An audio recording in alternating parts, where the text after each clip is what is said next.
Welcome, everyone. This is the third presentation in today's Open Data Day, the first one that we celebrate at the City of Portland in 2021.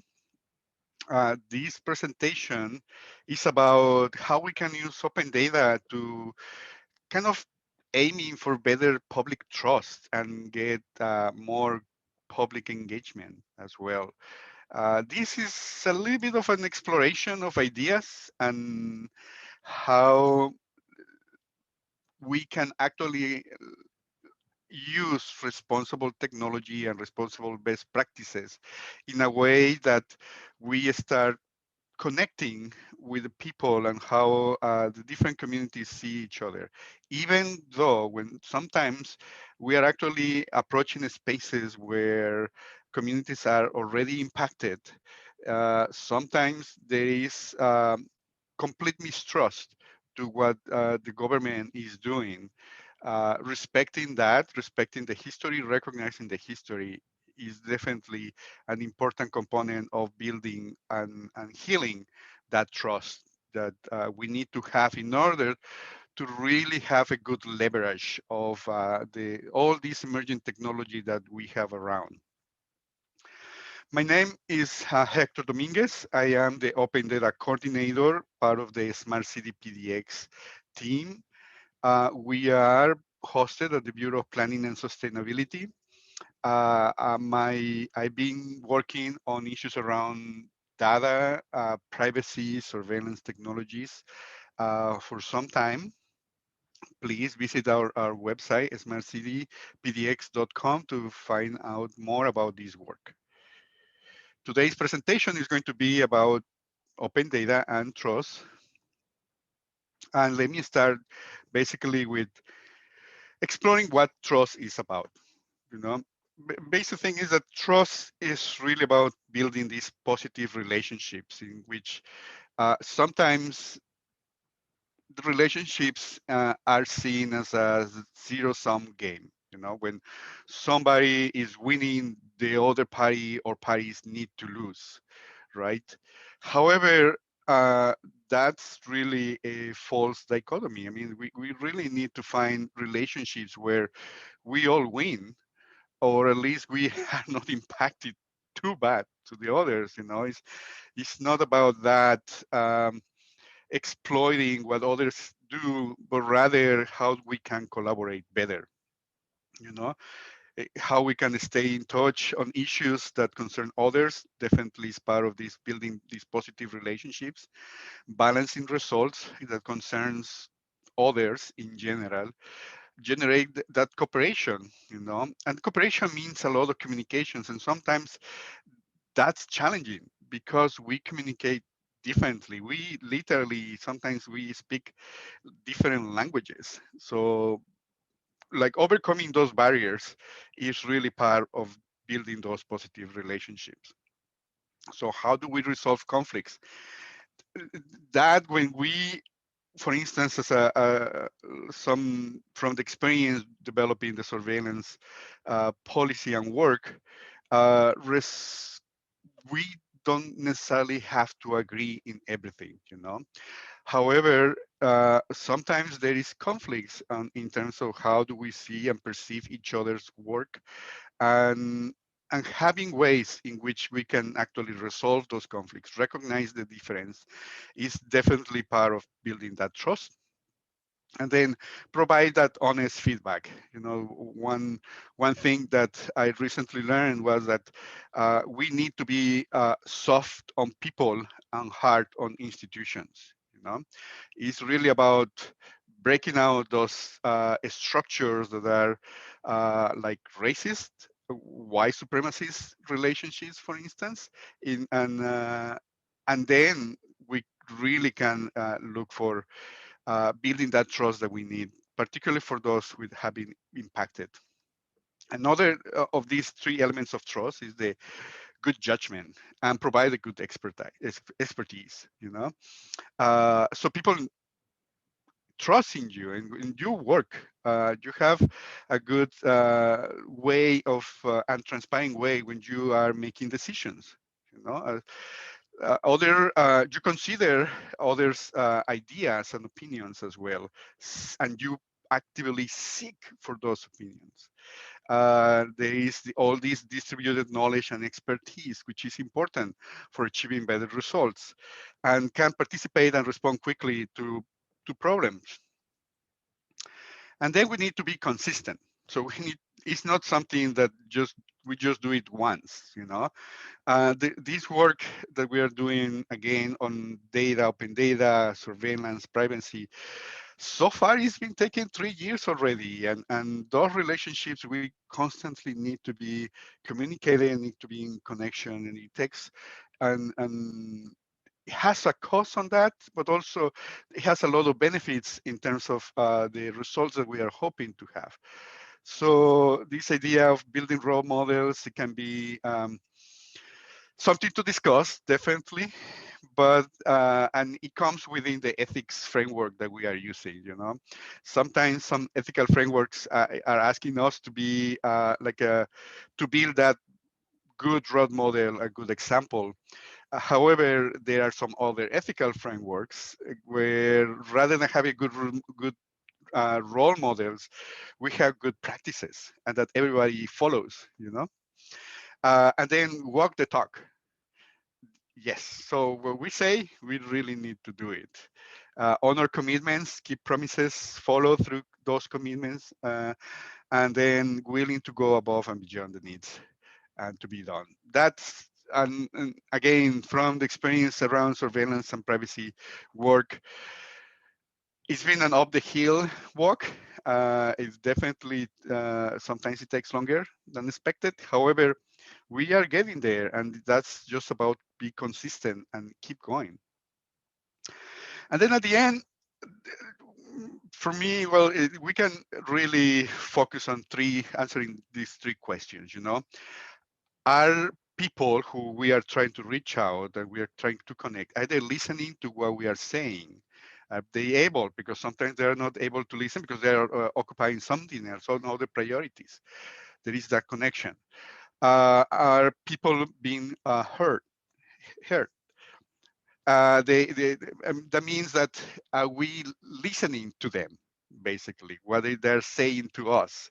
And that means they are really this action after the request, you know? And then are the people in control of their lives? Are we really empowering them with those actions, you know? Then finally, trustworthy can be measured, and there is a number of like tries on how we can measure that. So true performance, like we can put the value of trustworthy. Can put an organization on the front foot in a crisis. So being trustworthy can actually help us, for instance, to quickly react when a major event happens. You know, people understand that okay, this person is the one that is going to help me, and overcomes the stakeholders' skepticism, allows organizations to be true to themselves as well. You know, follow their values, and we can have different values. However, we trust each other. And then here comes why open data. Where is open data coming in all this conversation and discussion? Well, open data really was generated as the request for government to be more transparent, you know, to create this so-called open government, and with that, to have a stronger democracy. Open data encourages participation and self-empowerment uh, by proactively putting the information that is being used for decision making uh, out there, so people understand why. You know, it can actually generate, improve, and new private products and services. We are trying to do that as well. Improves government services now that we are in the 21st century. So we are talking about digital services as a whole. So open data can give that extra push as well, impact how we measure policies, and contributes to new knowledge and innovation. So data can be perceived as an asset. For instance, this is a study done in Europe, 2015, has some time, but data, depending on the source, has a relatively perceived value in general. At the top, for instance, geographic information is there, like environmental meteorological information, economic and business information. If you are, for instance, in like health data, right now obviously has a lot of value for some stakeholders. And this study found that, like, for instance, education content, political content, and cultural content are at the lowest in this rank. You know, the value of data is really relative, and it needs to be considered timely and contextual. Data is considered strategic in general, so it's a strategic asset. It leads to achieve direct monetization of data and all the derivatives of that. And there is a risk of disconnecting that personal data to the people who originated it. When we just see the money of data, and there has been some bills, at least here in Oregon and in other places, trying to uh, create a framework in which data is considered a property. However, that approach has a number of issues, as property in current legal frameworks is very specific, and you cannot really copy paste a whole house or car, for instance. However, with data, it's a lot more dynamic. You can just make digital copies very easily. And if we're talking about your personal data, it can just be out of your control very, very easily. We can see also data as commons. So building this common pool of information and data that serves everybody, which is the approach that we're having with our open data portal.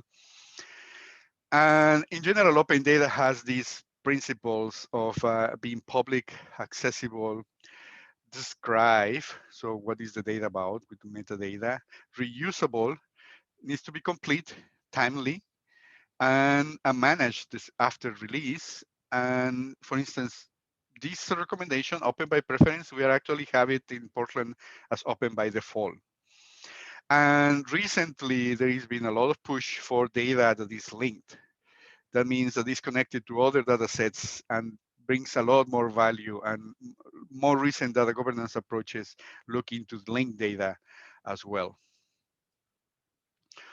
So going back to the trust portion and open data, uh, we are, for instance, there are some frameworks that can actually be very useful for developing data practices and in general for designing things. One of those is design justice. Design justice emerged as a part of the movement of Black Lives Matter, and it has a number of principles. You can access those principles through that link. Um, it includes design to sustain and heal and empower communities, center on impacted voices, change emerging from collaboration. So we become facilitators rather than the owners of the information.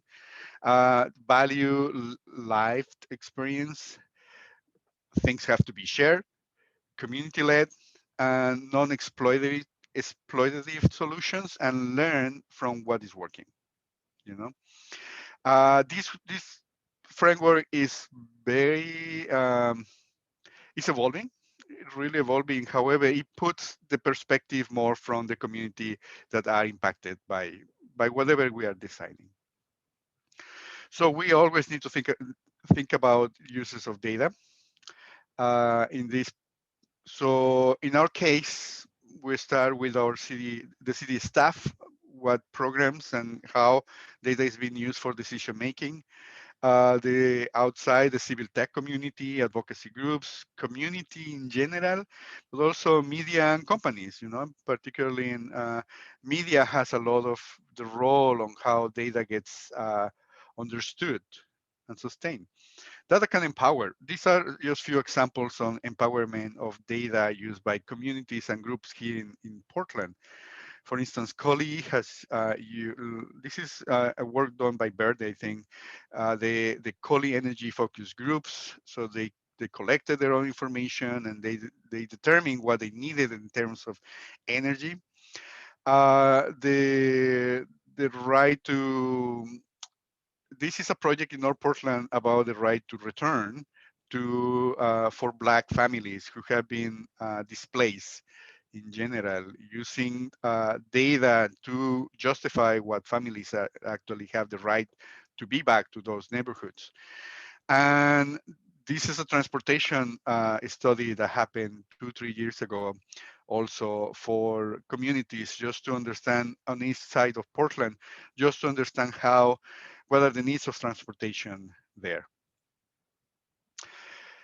Data can be create social change, and we were actually supporting. The city had this program, Portland United Against Hate, coordinated this program with a number of organizations there, just to provide a rapid response systems for those who have suffered hateful acts in general. So there is an ecosystem of organizations working on that, and there is very sensitive information also collected there. The city gets the benefit of having access to some of that information just to try to figure out what's happening and try to develop better programs around crime prevention, for instance. And of course, support those who have been victims of these events. Another one, Data for Black Lives, is another project that is trying to do this social change. In the past, so there has been some research around how data needs to be used from the community perspective. So those are the questions that I shared before. This has done by the data center in Auckland back in the days. This organization now is gone, disappeared. However, they developed a really interesting framework around some principles: the right to know, the right to be heard, and the right of to self-determination. And finally, another example is what Detroit is happening with the community-based technology assessment with the Detroit Community Technology Project, and they have those so-called discotheques for working with open data. So they put together people from the community, they train them on how to use data, and they start brainstorming on their community issues and use that public accessible data to understand better what's happening in their communities and then develop their own plans. This project has evolved and very impressively in a way that, for instance, they also have their own artificial intelligence training materials. Lastly, so what's in the future is data governance, really. Everything goes around like data governance, how we can make sure that we are going to have a consistent way of managing data is just through data governance. And in this case, there is no one mold fits everything. You know, there is it just depends on the case. I just talk about data commons. I talk about how some communities manage very sensitive information. Some other communities manage just open data, and that's okay. When we share information and data with our other jurisdiction, other partners, that's a level of information as well. When we get data from companies or vice versa, that's another level of relationship. So it's really finding what's the best model for data governance, particularly in those connections and relationships. So Mozilla prepare like an ecosystem. They call it data futures. Like they have 7 different data governance approaches. Those are there. You probably don't see it very well, but you see the link to that information. And then we need to see data governance as an ecosystem, really. And then that will allow us to start tapping into higher value data. So understanding really those demographics, particularly that we just talked about before, the demographics data, the geographic location of people, the history of things, that's the higher value data that can actually be more usable in business intelligence and decision making. So, and developing more robust data protection measures. That's another strategy, and accessible resources, getting talent pools ready. So everybody who's involved in data analysis needs to be constantly be in train, evolving. Technology evolves constantly, and we need to find a way in which we can retain that talent. We can also train them constantly, and we can connect this talent to these issues that we are trying to resolve, at least in the city. Some here there are some links and credits to materials used in this presentation. And with that, I'm going to be open to questions, and I'm going to stop the recording. For those who are looking at this recording, please send your questions to our through our Smart City PDX webpage, smartcitypdx.com, to the contact page. Thank you.